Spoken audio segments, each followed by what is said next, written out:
Court is now in session. Today's case involves a heartless betrayal by a mother who put her addictions over her own child's hard work.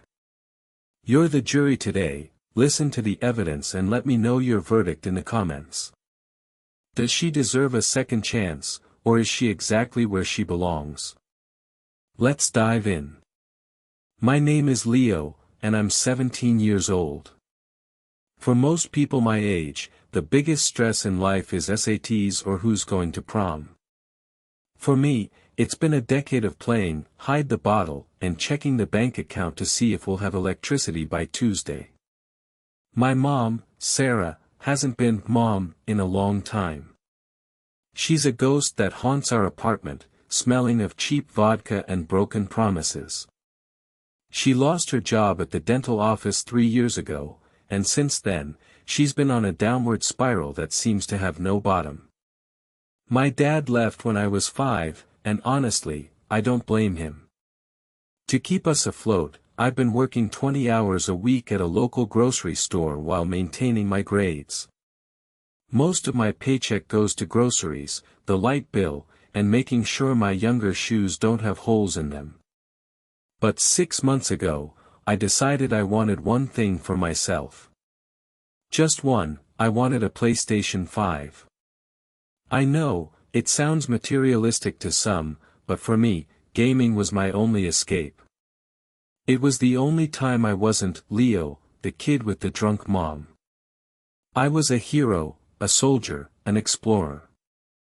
I saved every tip, every extra cent from overtime, and kept it in a locked box under a loose floorboard in my closet. 3 weeks ago, I finally did it. I walked into the store and walked out with that heavy, glorious white box.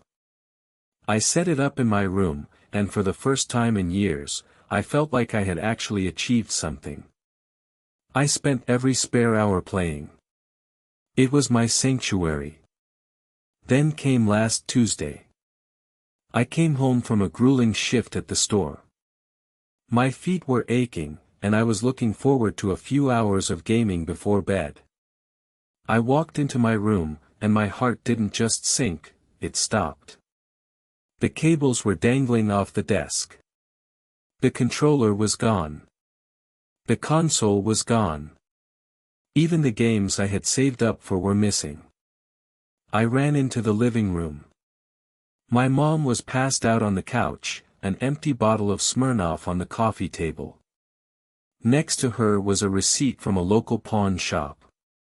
$200.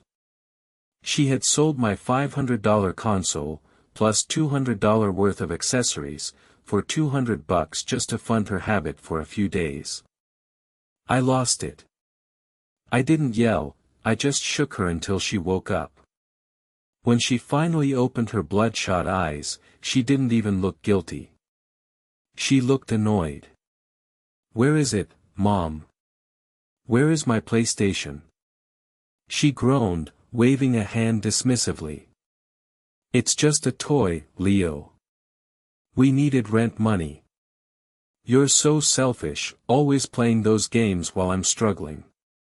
"I pay the rent, Mom. I paid for that with my own money from the store. You haven't worked in 3 years. I'm your mother," she screamed, suddenly standing up and swaying. "Everything in this house is mine. If I want to sell something to keep us going, I will. Now go to your room and stop being a brat." I didn't go to my room. I walked out of the house. I walked 4 miles in the rain to my Aunt Jenna's house. Jenna is my mom's younger sister.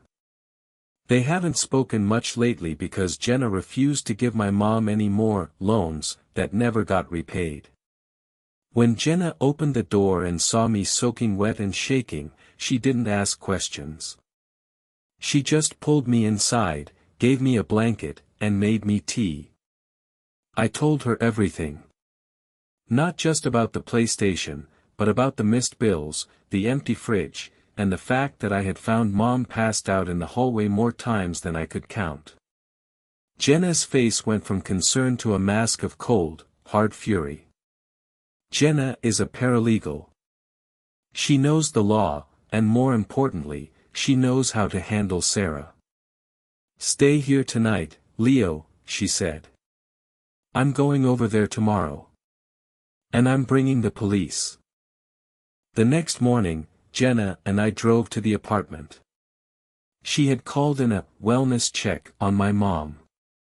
When we arrived, the police were already there. The apartment was a disaster. There were empty bottles everywhere, the smell was putrid, and my mom was currently screaming at an officer that she had rights. Jenna walked right past the police and straight to my mom. "Sarah, look at me," Jenna said. Her voice was like ice. "You stole from your son. You sold the one thing he worked for to buy poison. You are done. Get out of my house, Jenna. You're just jealous because..." "Jealous of what?" Jenna interrupted. "The eviction notice I found stuck to your door on the way in? Or the fact that you're about to lose your son?" The police officer looked at me. "Son, is it true she took your property and sold it for alcohol?" "Yes," I said, my voice cracking. "I have the pay stubs to prove I bought it, and the receipt from the pawn shop is on the table. Because I was a minor and the home was deemed unfit for habitation, due to the neglect and the presence of a controlled substance, they found some of her unprescribed pills, too," the officers told my mom she had to leave. She was taken to a detox facility under a 72-hour hold. But that was just the beginning. Jenna didn't just take me in for a few days. She went for the jugular. Over the next week, she helped me file a small claim suit against my mom to get the money back for the console, not because I wanted the money, but so there would be a legal record of her theft. Then, Jenna dropped the big one. She sat me down and asked, "Leo, do you want to go back there? Ever?" "No," I whispered. "I can't do it anymore." Jenna nodded. She filed for emergency custody, citing the police reports and the testimony of my neighbors who had seen me carrying groceries while my mom was incoherent. But she took it a step further. Because I'm 17, the court takes my opinion very seriously. Jenna filed for adult adoption, which would finalize the moment I turned 18, and permanent legal guardianship until then. My mom tried to fight it. She called us from the facility, crying, saying she was changing, and that we were tearing the family apart. She even tried to guilt-trip Jenna, saying, "He's my only son, how could you steal him?" Jenna's response was legendary. She sent my mom a photo of my new room at her house. On the desk was a brand new PS5, Jenna had gone out and bought it for me the day I moved in. Along with the photo, Jenna texted, "You didn't have a son, Sarah. You had a roommate you exploited. I have a son now. Don't call this number again." The court hearing was short. Between my mom showing up late and smelling like she'd had a liquid breakfast, and the mountain of evidence Jenna provided, the judge didn't hesitate. He signed the guardianship papers on the spot. My mom lost everything. She was evicted 2 weeks later because she couldn't pay the rent without my grocery store paychecks. She's currently staying in a halfway house, and for the first time in her life, she has no one to blame but herself. She tried to sell her sister's old laptop to one of the other residents and got kicked out of that program, too. I'm living with Aunt Jenna, well, I call her Mom now. For the first time in my life, I don't have to check the fridge before I go to sleep. I don't have to hide my money.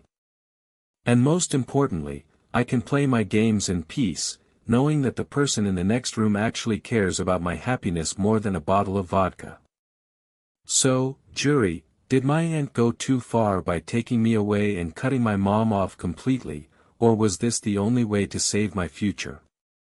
The verdict is yours. Let me know in the comments.